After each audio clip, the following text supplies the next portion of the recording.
Olá, seja muito bem-vindo ao Edifique, o podcast da Igreja Batista Pedra Viva. Eu sou Adriana Polizel e aqui comigo hoje está o Jean Dantas. Você, né, que é da IBPV, certamente o conhece, porque ele canta no coral, na banda, é aquele rapaz que está sempre com um sorriso no rosto, sempre alegre, que realmente contagia a gente. Agora, se você não é da IBPV, fica aqui, gente, porque a história dele é muito linda. A história de milagre dele começou ainda no ventre da mãe dele. O Jean chegou a receber o diagnóstico de paralisia cerebral e hoje ele está aqui para provar que quando Deus quer, ele faz. Jean, obrigada, viu, por você estar aqui com a gente. Eu tenho certeza que a gente vai aprender muito, porque você é um rapaz jovem, mas tem história para contar, né? Amém. Muito obrigado você por me convidar, muito obrigado por se interessar, né, em ouvir. Uhum. E como é bom que a gente tem aqui um espaço para contar os nossos testemunhos, né? Sim, com Até certeza. porque a Bíblia fala que os testemunhos ajudam a edificar a fé.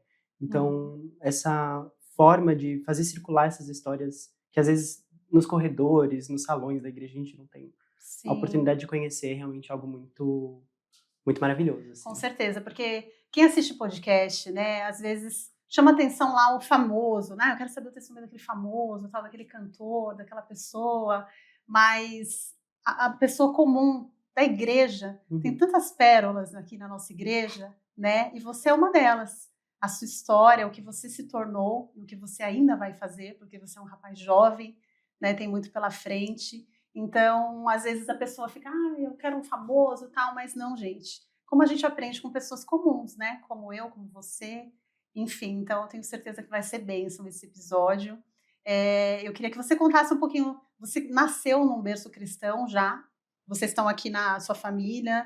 Para quem não conhece, né? Vocês conhecem, porque ele é o irmão da Jéssica, né? A família, o seu pai também é músico, Uhum. né? Vocês estão aqui na IBPV há bastante tempo? Como é que é? Sim, a gente está na IBPV há quase 9, 10 anos, né. E nesse período a gente pôde experienciar muitas coisas, assim, grandiosas, né, para o ministério. Uhum, A gente estava aqui desde antes da construção do templo, né, desse prédio que a gente tem hoje, lindo, maravilhoso. uhum, E vir para cá também foi uma decisão muito necessária na época.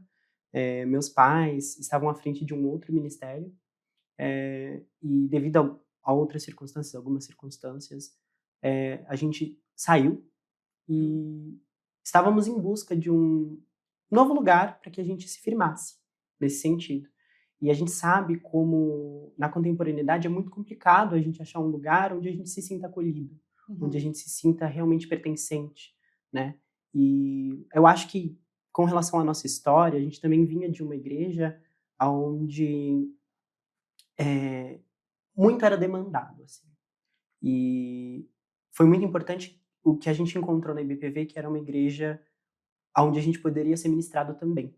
uhum. Então Servir e ao mesmo tempo também, né, exatamente, receber, né? exatamente. Quando a gente chegou no intuito de ser membro e ficar sentado e ficar ouvindo. Quietinho. Ficar, assim, na nossa, né.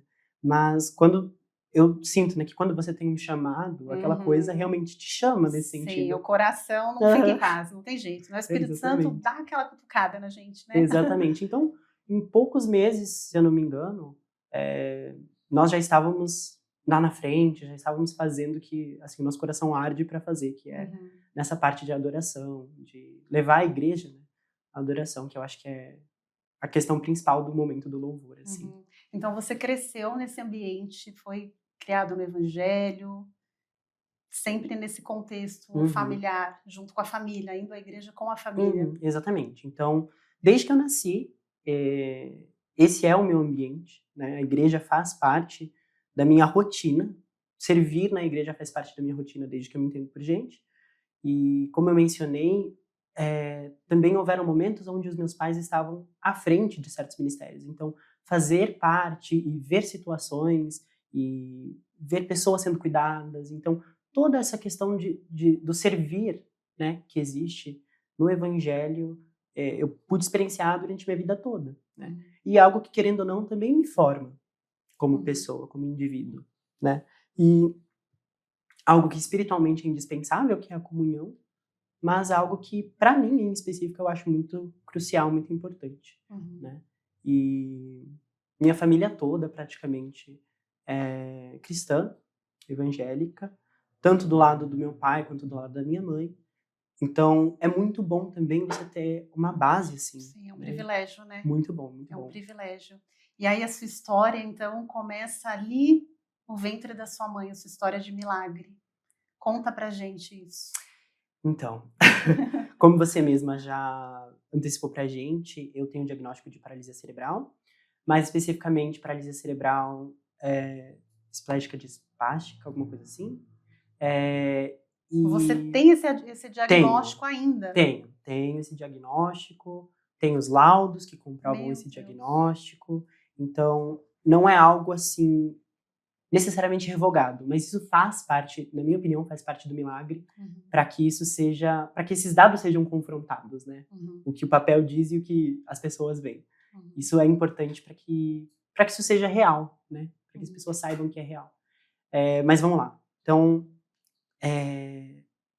minha mãe ficou grávida quando ela tinha por volta de 41, 42 anos, o que por si só já configura uma gravidez de risco, né? Mas aí ela já tinha Três filhos. Isso, exatamente. Ela já tinha outros 4 filhos. Tá.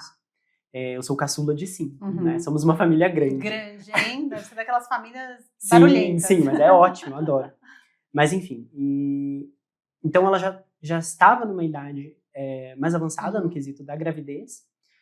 E aos 5 meses de gestação, ocorre o rompimento da bolsa, de maneira prematura.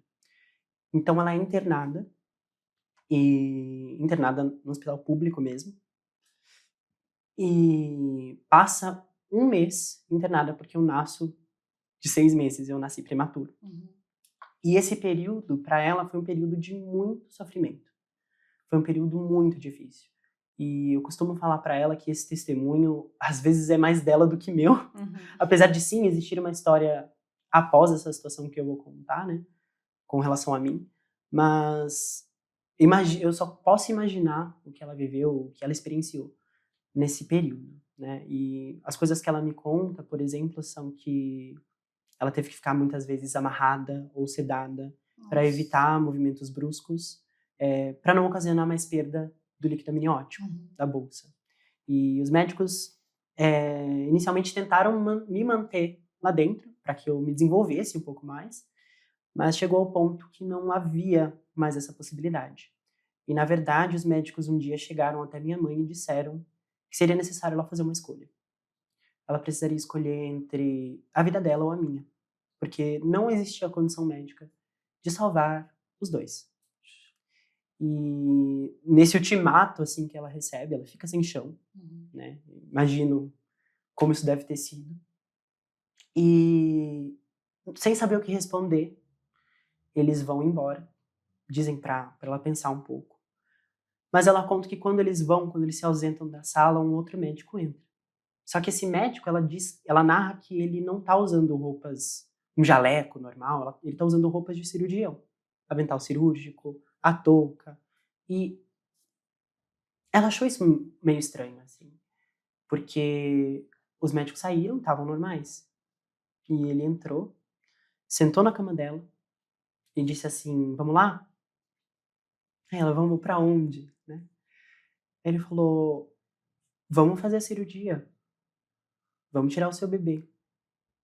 E ela, sem entender, falou, ué, mas os médicos saíram agora, como assim? Eu preciso ainda me decidir, porque por conta de tudo que aconteceu, ele falou, calma, sou eu que vou fazer o seu parto. Sou eu que vou cuidar do seu processo. E ela ainda não estava entendendo. Pode ser que para o pessoal que está assistindo a gente já caiu a ficha, né? Mas ela ainda não entendeu por conta do choque, né, de tudo que estava acontecendo. E ele dizia isso para ela, e ele contava ainda que eu não teria nenhuma sequela grave da paralisia cerebral.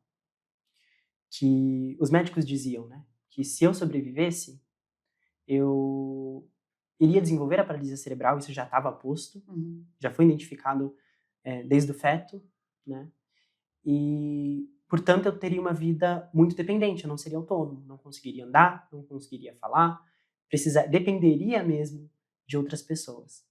E este outro médico, ele assegurou minha mãe que eu não desenvolveria nenhuma dessas sequelas graves, que eu seria uma pessoa que andaria muito, que eu falaria diversos idiomas, ainda estamos trabalhando nessa parte, mas uma parte interessante foi que ele mencionou que eu teria uma marca para jamais me esquecer da onde eu fui tirado. E minha mãe conta que a ficha só caiu, ela só entendeu quando essa experiência ficou ainda mais sobrenatural, porque ela disse que viu da janela entrarem diversos anjos no quarto. Nossa. E eles entraram e assim povoaram o quarto e cantaram um louvor para ela. Gente, que experiência maravilhosa, meu Deus. É algo extremamente arrepiante, assim. É maravilhoso. É algo que para mim é muito íntimo, porque é a história do meu nascimento, mas às vezes esse ato de contar, por isso até que eu agradeço por essa oportunidade, porque esse ato de relembrar e contar de novo é trazer memória. É muito lindo, arrepio mesmo. Justamente, é trazer à memória o que me faz, assim. E a minha relação intrínseca com o Espírito Santo. Sim. Né? E, enfim, esses anjos entraram e cantaram um louvor para ela, que diz justamente isso: não te desanimes, não temas mal algum, a luta logo passa e a alegria cedo vem. E é engraçado que até na minha infância, quando eu ia em diversas igrejas para contar essa história, eu sempre fazia o combo, né? Eu contava o testemunho e cantava o louvor, para já fechar com tudo junto, né? Mas basicamente, quando ela ouviu isso, ela entendeu que aquilo se tratava de uma experiência espiritual, que ela havia sido visitada pelo Espírito Santo. E que ele tinha assegurado que ela passaria por isso, e que eu viveria, e que ela estaria bem, como nós estamos hoje. E, de fato, isso aconteceu. Por muito tempo, era aqui que a história parava. Como eu falei, na minha infância, era muito comum eu ir a igrejas, ainda pequeno, para relatar esse testemunho, para contar Você isso. lembra com quanto tempo que ela te contou essa história e que isso realmente te marcou e você entendeu com clareza? Entender com clareza, eu acho que é muito processual, porque é uma experiência tão profunda, no sentido espiritual da coisa, que acho que levaram anos para eu chegar no entendimento da magnitude desse milagre. Mas eu acredito que ainda existam coisas que eu posso me maravilhar lá na frente, entender que realmente Deus faz, né? Um exemplo disso é que há um tempo atrás eu fui a uma vigília e contei esse testemunho também. E no contexto que eu contei naquela vigília, foi no intuito de lembrar os irmãos, de lembrar as pessoas que lá estavam, que o nosso Deus é um Deus de milagre. Que o nosso Deus é um Deus que ainda faz, né? Porque às vezes existe essa visão de que os milagres que estão relatados na Bíblia, os milagres que a gente viu o povo do deserto vivendo, experienciando, né? Os milagres que Jesus operava, são coisas que ficaram ali. Sim. Mas contar de novo, trazer isso à tona, às vezes para mim é uma lembrança do que eu tô passando agora é pouco, comparado ao que eu já vivi. Então, entender com clareza, na minha opinião, é processual. A gente vai desvendando isso ao longo das nossas próprias experiências, né? Como isso me afeta até hoje, como eu ainda vivo isso, né? Mas eu diria que, assim, numa idade muito nova, eu acho que com uns 8, 9 anos, eu já contava essa história. Era uma história que eu já tinha propriedade, assim, dela e já contava essa história. Mas você contava aonde exatamente? Ou para amigos, Para na escola? todos. É mesmo. Porque eu lembro que a noção que eu tinha na infância era que essa é uma história muito boa para não ser contada. Sim. Então, às vezes nem na intenção de evangelizar a pessoa, mas eu contava o que me aconteceu por ser algo quase cinematográfico, assim. E aí eu via as pessoas chorando e se emocionando e sendo tocadas, e aí isso é parte do Espírito Santo. Eu me tiro dessa equação aí. Mas, como eu falei, por ser processual, então o entendimento que eu tinha na infância era um. E aí na adolescência foi se aprofundando para o entendimento de que Deus foi ativo nesse processo. Ele me tirou de uma sentença. Algo que tinha o seu curso natural para acontecer. E que sem a intervenção de Cristo, sem a intervenção do Espírito Santo, eu estaria fadado à morte. E ele foi lá ativamente e me salvou. Então, por isso que eu volto nisso, né? É algo que ao longo da minha vida eu vou entendendo o quanto isso ainda impacta, ainda toca, né? E, enfim, falei da questão da marca, né? Na infância, eu não desenvolvi nenhuma sequela grave da paralisia, então falei desde muito cedo. Você teve o seu desenvolvimento Padrão. normal. Isso. Mas eu tive, sim, desenvolvi uma deficiência física, né? Eu tive um encurtamento nos tendões, nos pés, nos membros inferiores. Por conta disso, eu andava na ponta do pé e tinha os pés um pouco encurvados para dentro. E por isso eu vivi a minha infância inteira, graças a Deus também, eu tive acesso a acompanhamento, né, muito bom, de qualidade, desde a infância, e vivi a minha infância inteira usando aquelas botas ortopédicas, assim, que não tem muita Acho que mobilidade. hoje em dia não Não, existe não- mais, né? Não sei dizer com certeza se não existe mais. Mas, no meu caso, graças a Deus também não é mais necessário. Mas convivi a infância inteira de ir ao shopping, ir à escola usando, né, isso. A botinha. Isso, a botinha. E aos 11 anos, o que aconteceu foi que eu tive a oportunidade de passar por uma cirurgia nas 2 pernas. E isso era algo que era muito debatido entre a minha família, entre os médicos que me acompanhavam, por eu ainda estar em fase de crescimento. Se era realmente benéfico essa intervenção cirúrgica nessa fase da minha vida. Mas também a questão de que, se não for feito agora, o quadro pode piorar, né? Então, de novo, uma encruzilhada ali para Deus ir lá e fazer o milagre dele. E o que aconteceu foi que foi batido o martelo e eu precisava fazer essa cirurgia.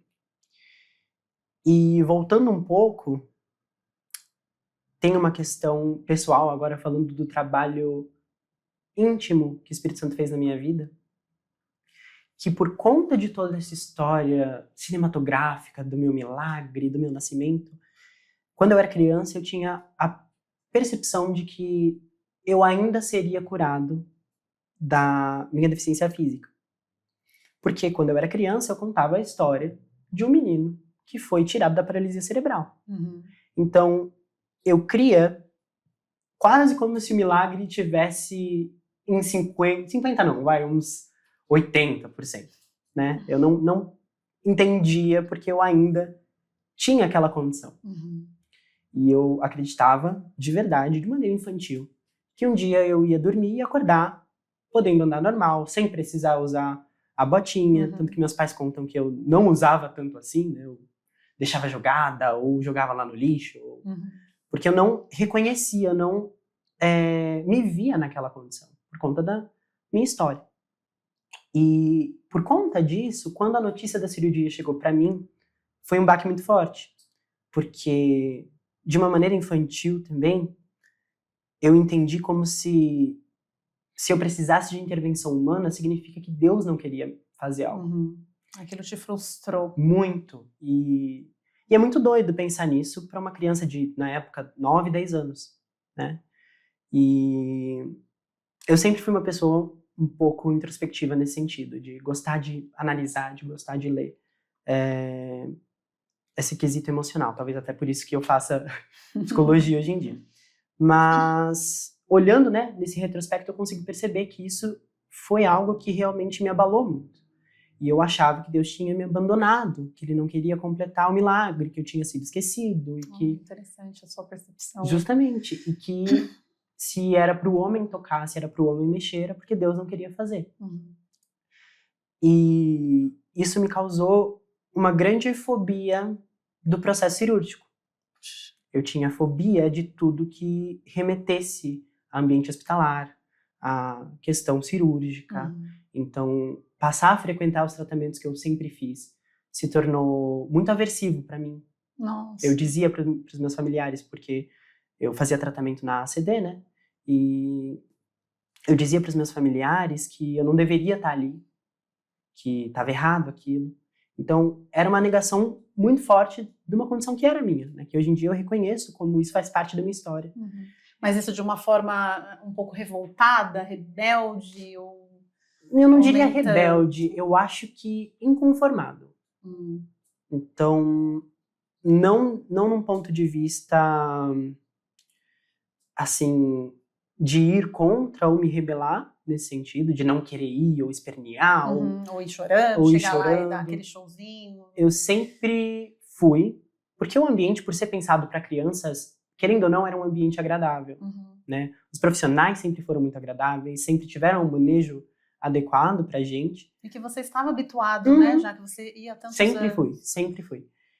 Mas era um inconformismo mesmo, de eu não entendo por quê, né? Se eu fui agraciado por algo tão majestoso quanto um milagre desses, por que eu preciso estar aqui ainda, né?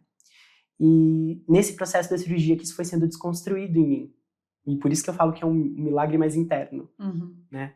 E parte disso veio através de um processo de psicoterapia. E por conta desse medo excessivo de tudo que me remetesse a hospital, cirurgia, eu passei por um pré-operatório psicológico.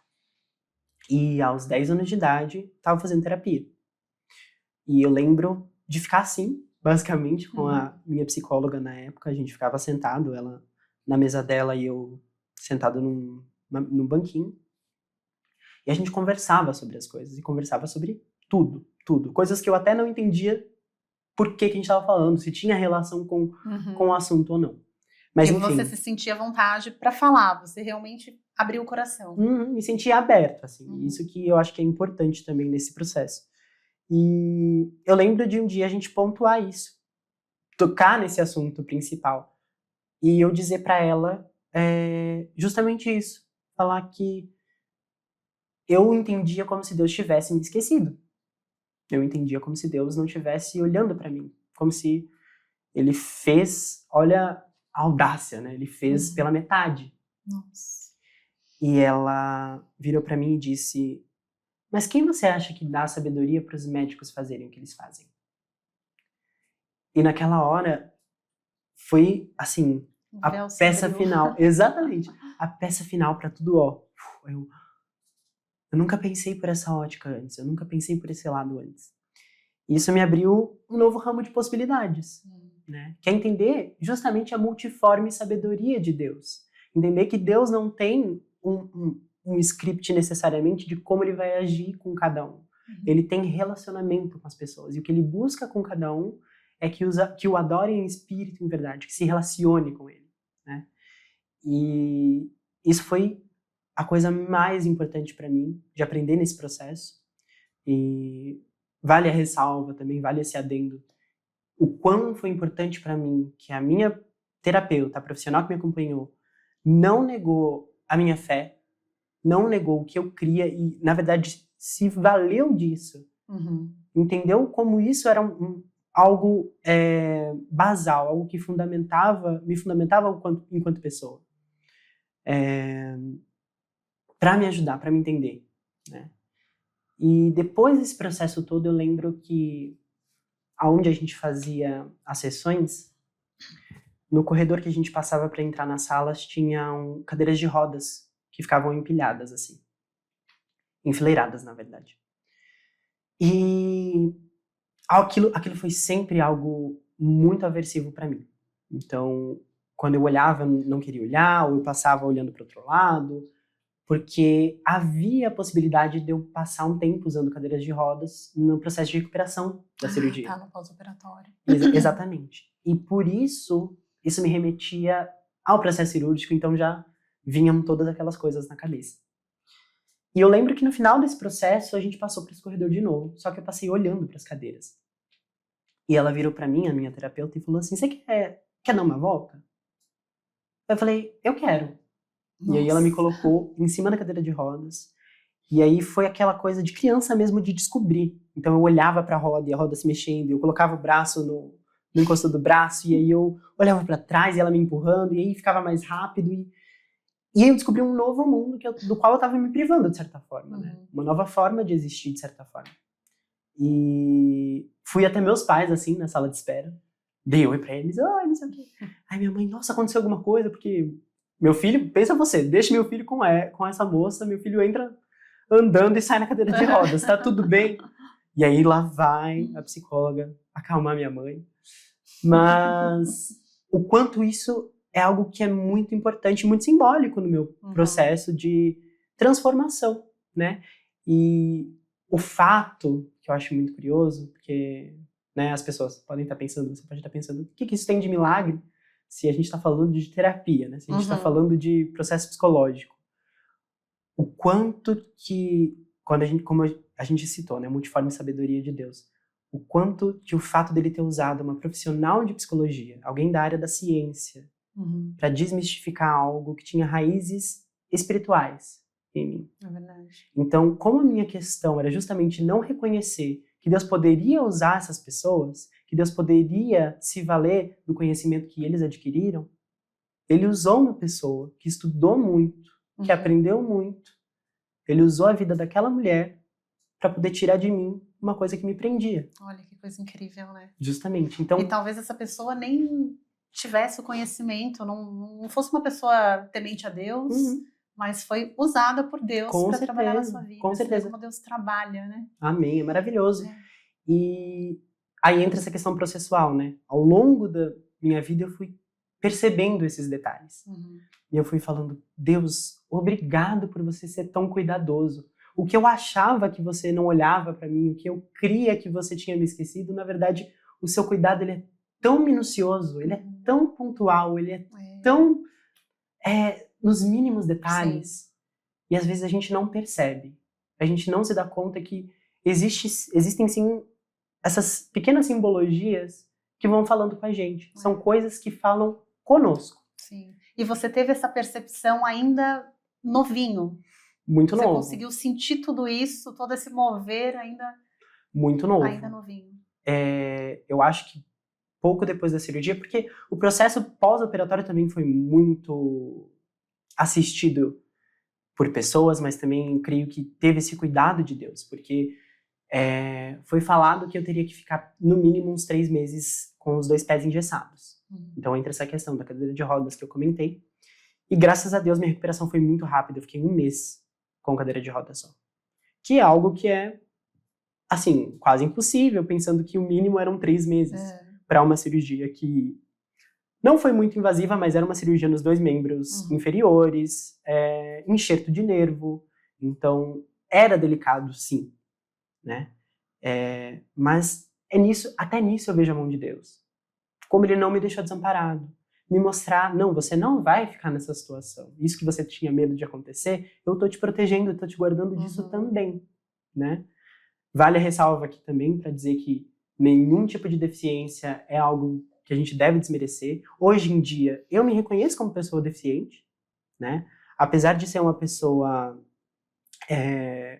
um termo, né, que se usa, né, passável, da qual as pessoas, a olho nu, não conseguem perceber que eu possuo um tipo de deficiência, eu me reconheço enquanto pessoa deficiente porque eu possuo esse diagnóstico. E eu acho que essas coisas não são necessariamente conflitantes. Eu acho que eu não devo me cindir dessa parte da minha história. Dizer que agora eu sou afastado daquilo, e que aquilo não me pertence mais. Não, é importante que eu tome posse disso para mostrar que o milagre é real. Apesar de eu ter esse diagnóstico, eu sou um milagre. Sim. Certo? Então, me entender também e me aceitar como pessoa com deficiência foi processual. Entender que isso faz parte da minha constituição como indivíduo, minha constituição subjetiva e minha constituição de fé. Porque se eu não passasse por tudo isso que eu passei, eu não teria a fé que eu tenho hoje. Você não teria todo esse relacionamento, essa profundidade, né? Então, todas essas peças são chave, todas essas peças são importantes para traçar quem eu me tornei, quem eu sou hoje, e o nível do relacionamento que eu possuo com Deus, né? Que é também um processo em construção, sempre, precisa ser, né? E, enfim, e é isso. E durante a sua infância, né? Na escola, com os amigos, Você sofria algum tipo de bullying, né? Tiração de Uhum. sarro? Como que era? Como você lidava com isso? Então, eu passei sim por situações difíceis na minha infância, principalmente, assim, na primeira infância, né. Antes da cirurgia. Isso, antes da cirurgia, devido à questão aparente da minha deficiência, né. Então, as crianças, normalmente, elas reproduzem situações que elas observam, que elas veem em casa, que elas e essas coisas aconteciam, né. Então, coisas que eu conto pra minha família, que eles já sabem, né, que tinham alunos que colocavam o pé na frente, assim, estendiam o pé para eu cair, porque eu não Meu tinha, Deus. até hoje não tenho uma mobilidade das melhores, né, às vezes Uhum. eu ainda dou umas mancadas, literalmente. Mas, coisas, assim, maldosas mesmo, Uhum. de chamar de certos nomes e fazer situações embaraçosas. Mas uma coisa que eu sempre tive foi um pensamento crítico, eu diria. Então, uma coisa que até a Jéssica me fala, que quando eu contava essas situações pra eles na infância, e eles ficavam revoltados, falavam assim: "Não, a gente tem que falar com os pais desse menino, a gente tem que falar com os pais dessa Uhum. criança". Eu falava assim: "Não, fica tranquilo, eles estão fazendo isso porque eles não sabem lidar com as questões deles, eles não sabem lidar com pessoas diferentes, eles não sabem lidar". Uhum. Então, eu sempre tive essa visão mais crítica das situações, né. Eh Você não se vitimizava. Isso. Óbvio que são coisas que abalam, não Uhum. tem como a gente falar que eu saí impune disso, que não tem reflexos até mesmo psicológicos de passar por esse processo, porque nesse período da primeira infância eu não tive amizades muito profundas, Uhum. né, não po eu lembro de amizades, assim, da vizinhança, mas no período escolar, que é algo que marca, que é algo Sim. central para a vida de uma criança, Uhum. eu não me lembro de muitas amizades. Aí, no ensino médio, após a cirurgia, depois de ter passado por tudo isso, sim, consegui constituir vínculos com outras pessoas da minha idade. Hoje em dia, me considero uma pessoa, de certa forma, sociável, mas por muito tempo não fui assim, né? Uhum. Então, não posso dizer que isso foi algo simples ou fácil. Mas eu acho que tem bastante a ver com a ótica que a gente tem das coisas e com a rede que a gente tem. Porque, graças a Deus, eu tinha a minha fé, Uhum. que é algo que às vezes as pessoas não levam em consideração o quanto isso é chave para você ser uma pessoa mais resiliente, Uhum. né. O fato de você ter aonde depositar a Você tinha sua essa esperança. segurança, né? Exatamente, Você sabia da sua identidade, né? exatamente. Então, o quanto isso é algo que no qual eu me baseava, e a minha família. Uhum. Então, o fato de isso não ser uma questão para toda a minha família, que como a gente já comentou, é uma família grande, Uhum.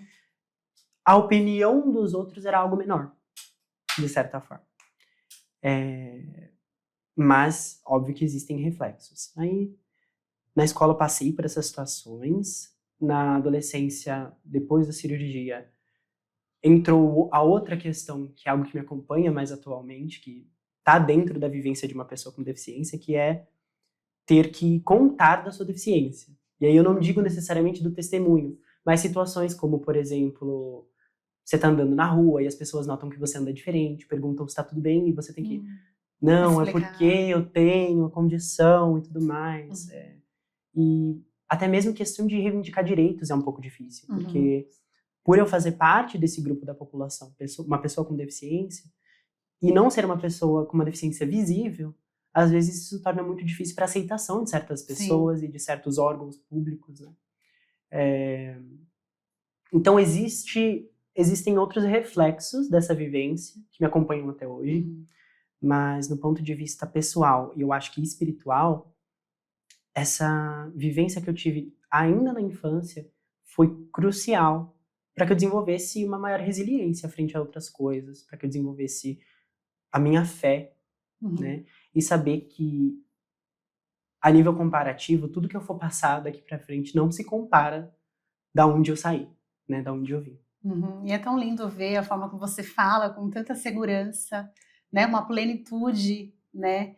E eu acredito que você falando aqui, dessa parte da psicologia, Hoje você estuda psicologia. Você sente que desde lá do comecinho a psicologia já deu uma picadinha em você? Sim, com certeza. Inclusive foi nesse processo de passar por terapia que eu percebi que era isso que eu queria fazer.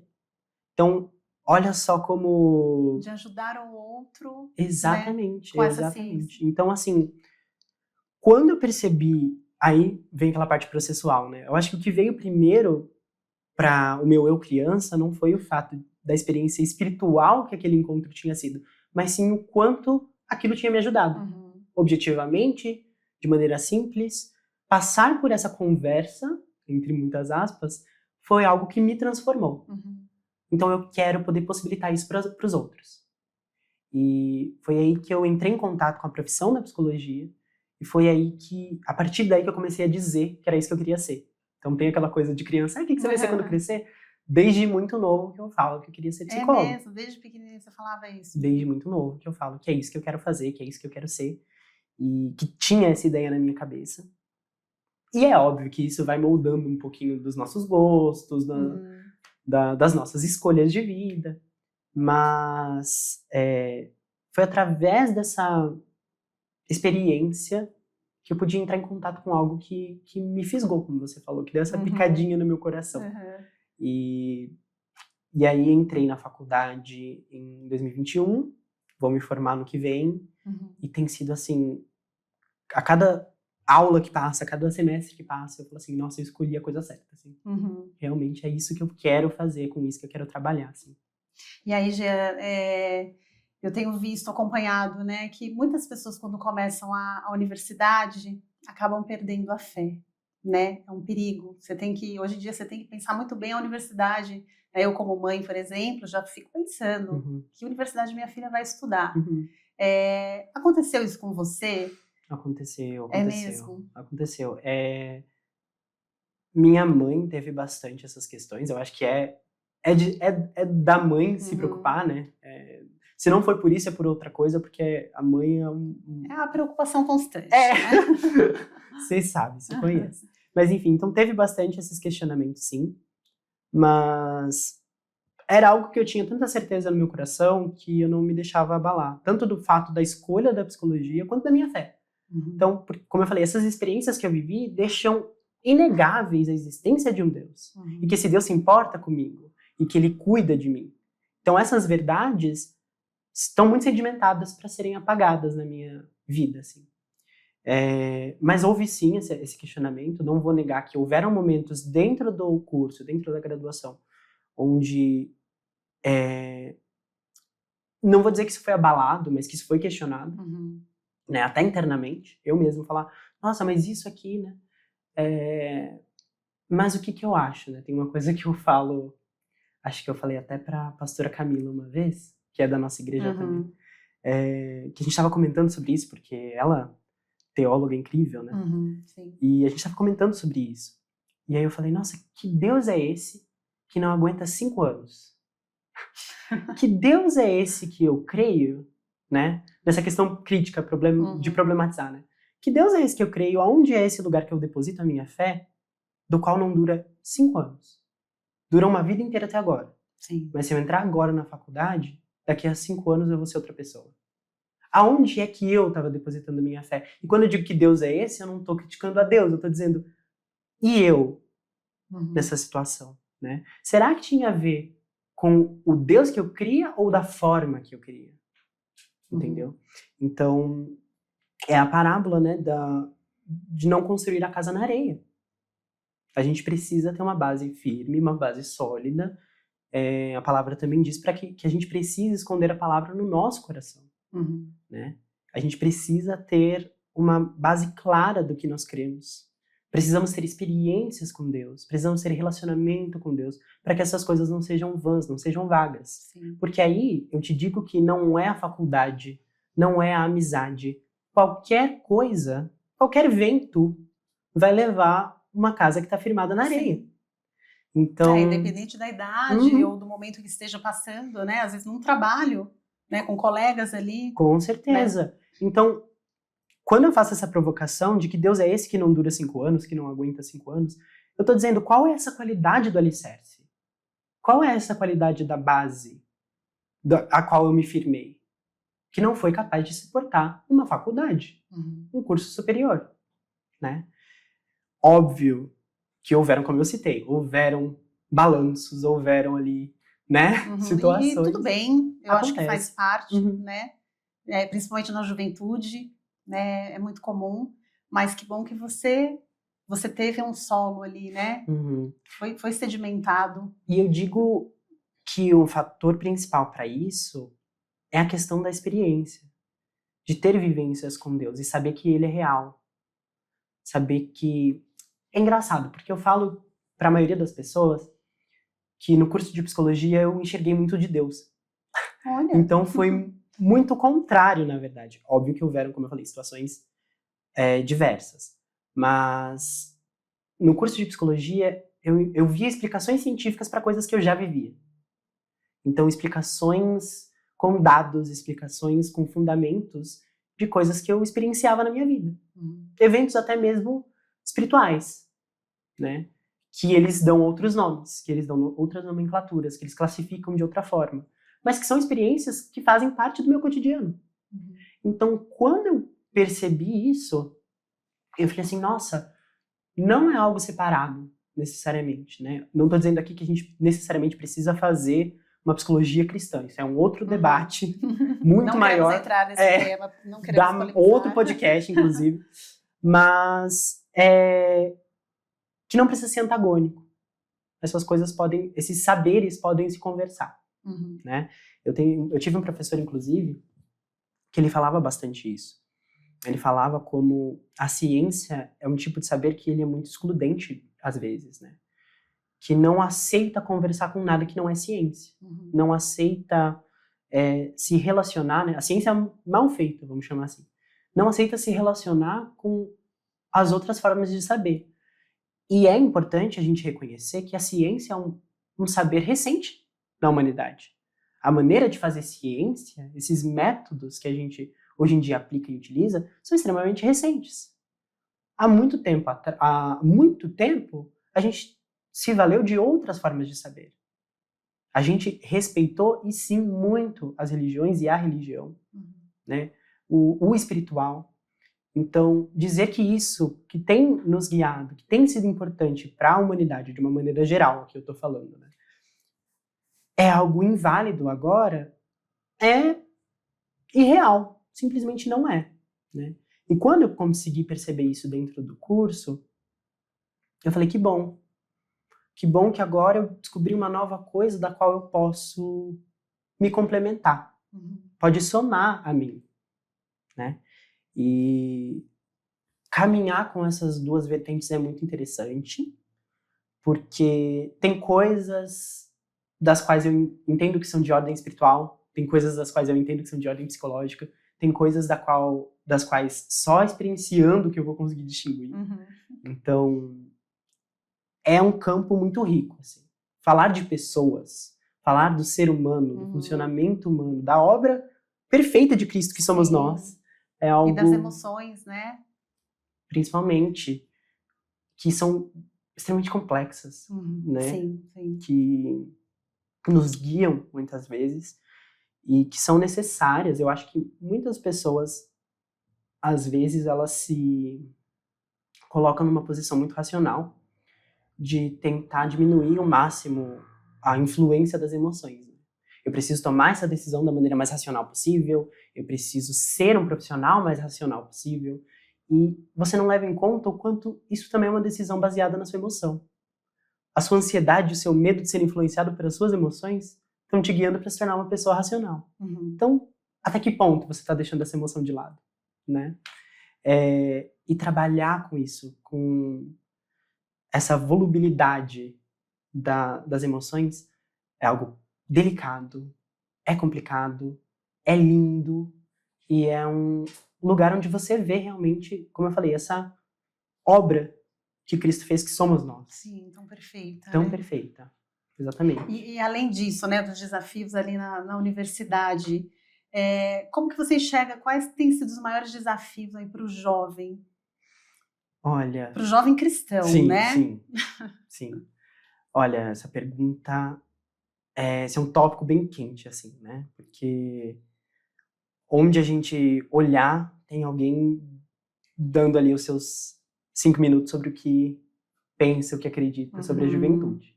Então, a gente tem opiniões por aí, né?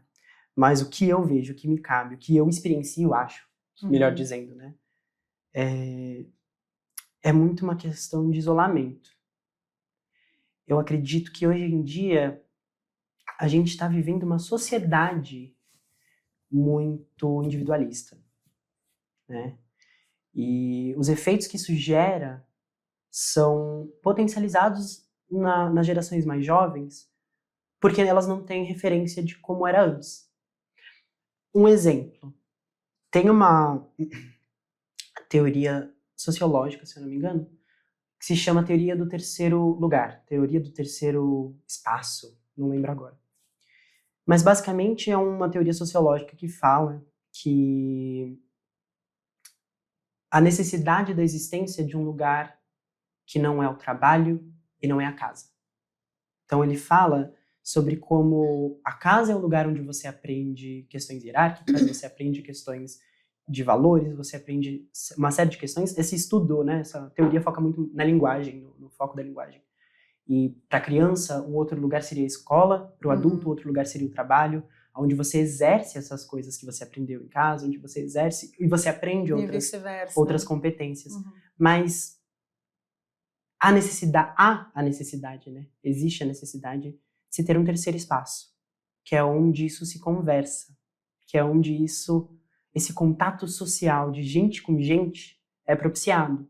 Porque em casa, às vezes, a relação social não é o foco. No trabalho, muito menos. E a gente vive hoje em dia uma sociedade que extinguiu esse terceiro lugar. Melhor, talvez seja o âmbito ali, o virtual. Justamente. As redes sociais, justamente. Né? Então, cabe essa discussão também, que eu acho que é super pertinente. Por que será que a gente tem uma juventude que, às vezes, é viciada em aparelhos eletrônicos? Por que será que a gente tem uma juventude que não sociabiliza da mesma forma que a gente sociabilizava antes? Porque a gente não tem mais espaço para isso. E aí onde entra o jovem cristão, né? Esse terceiro espaço é o espaço onde convergem essas vivências, né? A igreja, muitas vezes, pra gente é esse espaço. A igreja, muitas vezes, é o lugar que propicia isso. Além da questão espiritual, que é o foco, é o principal, falando de uma necessidade humana mesmo. Se ter um lugar onde você encontra gente, para falar com gente e ser gente também. Então, para o jovem cristão, eu creio que a dificuldade a que sempre foi, não tomar o formato do mundo, não se isolar nesse sentido, não querer ser uma pessoa sozinha, que pelas suas forças você consegue, entender esses preceitos bíblicos, que não é pela sua força, que você precisa, sim, de ajuda. E a gente falou também aqui de manter a palavra no coração, né? Aí isso me faz lembrar bastante o texto que está em 1 João, não vou lembrar agora qual a referência exata, mas que diz que eu escolhi os jovens porque vocês já venceram o maligno, né? Ele diz, escolhi os pais para que instruam os filhos, algo assim, e diz, escolhi os jovens porque vocês já venceram o maligno. E o que eu acho que isso significa, né? Qual que é a minha leitura disso? A gente tem aí uma verdade bíblica. A juventude já venceu o maligno. E aí a gente pode, sim, conjecturar o que isso significa de maneira prática, através das possibilidades, através da sagacidade, através da energia que a juventude tem? Pode ser. Mas o fato é que fomos escolhidos, a juventude é escolhida, porque a gente já venceu o maligno. Isso já está posto pra gente. E eu acho que às vezes a gente se esquece de muitas verdades das quais a gente já tem. Coisas que já estão escritas lá, promessas que a gente já tem, que a gente se esquece por não ter guardado a palavra no nosso coração. E o que acaba por acontecer é a gente se amoldar, a gente se transformar da outra forma, porque a gente não toma posse do que já é nosso. Por que a juventude não está se posicionando? Por que a juventude não está fazendo diferença? Não está fazendo a diferença se a juventude foi escolhida porque ela já venceu o maligno. Porque falta conhecer. Conhecimento. Falta saber que isso já é deles. Sim. Quando a juventude cristã, falando do jovem cristão, saber que em Cristo você já venceu as adversidades da sua vida. Em Cristo você já venceu aquela provocação que você pode ter tido na faculdade, por exemplo. Você já venceu todos esses problemas. Quando soubermos disso, quando a gente ter a noção disso, a gente consegue se posicionar. A gente consegue ser firme. Então, eu acho que tudo acaba se centrando no relacionamento com Deus, né? É necessário e é importante que a gente busque cada vez mais de Deus. Porque é isso que Ele espera da gente. Então, a gente já tem aí uma coisa que eu ouvi quando eu estava interpretando os missionários aqui no Brasil. Uma missionária bem jovem também, ela deve ter seus 27 anos. Ela fez uma pregação sobre esse tema, né, das promessas de Deus. E ela falou justamente isso, sobre como às vezes a gente passa por situações e se coloca em certas situações que a gente não precisava, porque a gente já tem coisas ganhas. A gente já tem, por exemplo, a salvação já é algo que está posto pra gente. O que nos cabe é aceitar ou não. A gente não precisa se salvar. Já está feito. Certo? Então, o que eu acho que é interessante nessa questão do relacionamento? Deus já está lá. Ele já está disposto. Ele já está presente. O que falta? Você ir lá. Buscar, né? Buscá-lo. Então, a questão não é o que a gente vê por aí, né? De chamar a Deus. Ou de atrair a Deus. A gente ouve bastante isso, né? Deus já está disposto. Ele está tão disposto que ele deu seu filho unigênito. E você? Eu acho que é essa a questão. Entendeu? Ele já está no lugar que ele deveria estar. Você não precisa atraí-lo, você não precisa puxá-lo, você não precisa chamá-lo. Ele já está onde ele deveria estar. Você tá? Então, o relacionamento com Deus, conhecê-lo e conhecê-lo em verdade, traz experiência. E quando você vive experiências com Deus, não é um comentário, não é uma influência, não é uma vivência, muitas vezes, que vai modificar algo que você tem por certo. Que vai te tirar da rota, né? Justamente. Nossa, Gia, você é tão novinho e já tem tanto conhecimento, tanta profundidade. Como é bom ver jovens assim, né? Como você, que você inspire aí outros jovens. Acredito que aqui na igreja, certamente você é uma referência, né? Porque, querendo ou não, você está lá na frente, você está sendo visto, né? E como é importante essa forma de se portar, né? A sua vida mesmo fala por si, né? E eu sei que você também esteve aí, teve um pastor que veio dos Estados Unidos para cá, você esteve lá fazendo tradução simultânea. Difícil, hein? Nossa, nem me fala. Difícil. Complicado. Como que foi, assim, só pra gente encerrar? É bastante coisa, mas vamos falar sobre isso, porque eu acho muito legal.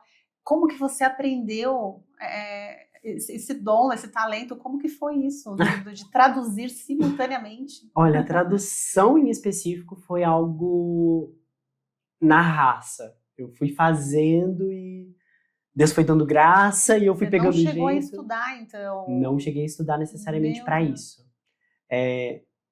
A necessidade, né, a oportunidade, como dizem por aí, né, faz o ladrão, né?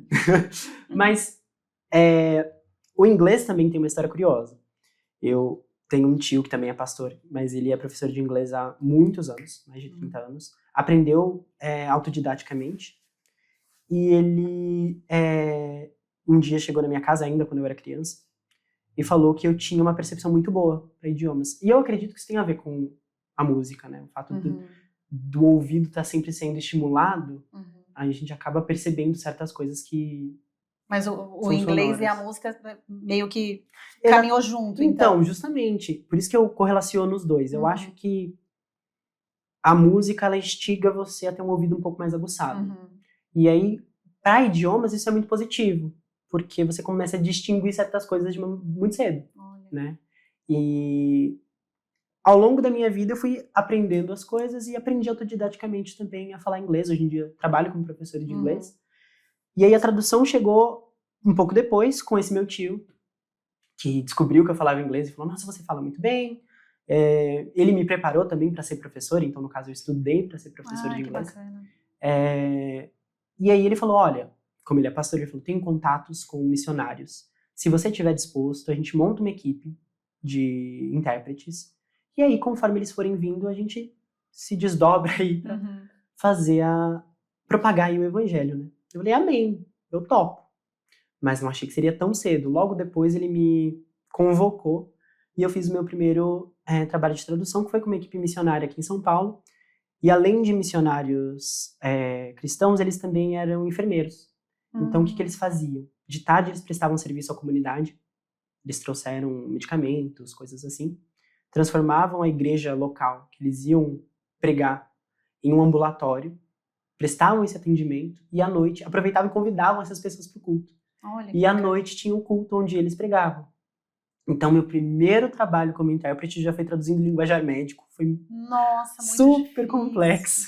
Foi super difícil. Mas teve que ter uma preparação antes ou foi? Olha, eu fui falando, graças a Deus, eles eram pessoas muito queridas, muito queridas. Então eu fui tirando dúvida, eu fui perguntando. Tinha meu tio lá, então eu ia atazanar ele e falava, tio, como é que fala isso? Pelo amor de Deus, como é que fala aquilo? Então, isso foi ajudando também. E a partir daí eu tenho feito, dentro de alguns meses aí já, eu tenho feito, meses não, anos já, porque a primeira foi em 2019, se eu não me engano. Então, eu tenho feito esse trabalho. E aí, na nossa igreja em específico, o pastor Dimas pediu para que eu fizesse. Eu, obviamente, aceitei, me senti honrado de ser chamado. E glória a Deus que deu tudo certo. Ainda bem que foi bom. E é isso, é uma coisa da qual, apesar de ser exaustiva, eu também gosto muito de fazer. Que coisa, então foi de forma autodidata. Meu Deus. E com instrumentos também, a mesma coisa? Então, com instrumentos eu sou um pouquinho mais... Mas que instrumentos você toca? Então, meu instrumento mesmo é a voz. O instrumento do qual eu domino melhor é o canto, né? O que eu faço mais. Mas... O que já é muita coisa, né? Mas, assim, se precisar tocar um violão básico, eu toco. Teclado também. Eu tenho um ukulele em casa que eu dou umas arranhadas de vez em quando. Mas, pelo fato de na família ter de tudo, na minha família tem desde pessoas que tocam esses instrumentos mais populares a instrumentos clássicos. Seu pai toca teclado? Meu pai é multi-instrumentista. Ele toca... Já vi ele tocando baixo, ele toca teclado, ele toca violão, toca guitarra. Que bacana. Então, sua irmã Jéssica canta pra caramba. Jéssica canta pra caramba, toca violão também, tá aprendendo agora piano. Então, todo mundo sempre se aplicando, né, nos dons. Então, a família sempre foi muito diversa. Eu acredito que por causa disso, por sempre ter alguém ali perto que tocava, que fazia, eu acabei ficando um pouquinho pra trás nesse quesito. Tem até que melhorar nisso. Mas a parte musical que eu me empenho mesmo, que é algo que eu gosto muito, é cantar e é uma forma de adoração também. Sim, sim. Que coisa linda, né? Através do inglês você pode também servir, através da música, né? Como Deus tem trabalhado na sua vida, né? Olha, eu tenho certeza que quem tá aí aprendeu bastante com você, Jean. Agradeço muito. Nosso tempo, infelizmente, está acabando. Acredito que tem mais papo aqui, porque é tão bom conversar com jovem, né? Tanta vida. Mas, Jean, obrigada, viu? Um prazer conhecer você pessoalmente, conhecer sua história, que você continue fazendo a diferença onde você estiver. Amém. Viu? Muito obrigado a vocês por terem me chamado, me senti muito honrado de estar aqui. É muito doido estar no Edifique, que eu assisto no YouTube, agora eu tô aqui dentro. E é isso, eu fico muito feliz desse espaço existir, desse espaço ser possível, onde a gente pode, essas histórias, como eu falei no começo, podem circular, assim. Sim, é muito bom a gente poder contar histórias, tenho certeza que você foi edificado, então pega esse vídeo, encaminha para alguém, curte o nosso vídeo, se inscreve lá no nosso canal, porque isso nos ajuda muito, né? O YouTube entende que é relevante e isso pode chegar para muitas outras pessoas. Então, muito obrigada e até a próxima.